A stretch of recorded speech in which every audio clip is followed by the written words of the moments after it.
உங்கள் வீட்டில் இருந்து உங்கள் அம்மா, உங்கள் அப்பா, உங்கள் அண்ணன், உங்கள் அண்ணி, குழந்தைங்கள்லாம் வர்றாங்களாம். எதுவும் வாங்கணுமா? அவங்க வீட்ல இருந்து யாராவது வந்தா மட்டும் அதை வாங்கு, இதை வாங்கு, அதை செய், இதை செய்யணும் உயிரை வாங்குறாருல. இன்னைக்கு மாட்டினாரு. ஆமாங்க, ஒரு பக்கெட் பிரியாணி வாங்கிக்கோங்க. மட்டன் பிரியாணி. மட்டன் பிரியாணிக்கு முட்டை மட்டும் தான் தருவாங்க. 65 சேர்த்து சொன்னால் தான் நல்லாயிருக்கும். ஆடு அதுவா வந்து மாட்டுது. ஆமாங்க, 65 சொல்லிருங்க, 2 கிலோ. அப்படியே ஃபிஷ் ஃப்ரையும் சொல்லிருங்க. ஏங்க குழந்தைங்கலாம் பிரியாணி சாப்பிட மாட்டாங்க, அவங்களுக்கு சிக்கன் நூடுல்ஸ் சொல்லிடுறீங்களா? குழந்தைங்கன்னு சொல்கிற, ஐஸ்கிரீம் வேண்டாமா? ஆமாங்க ஐஸ்கிரீமும் சொல்லிருங்க.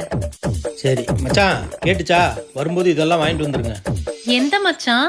எந்த மச்சானா? உங்கள் அண்ணன் தாண்டி. எங்க அண்ணனா?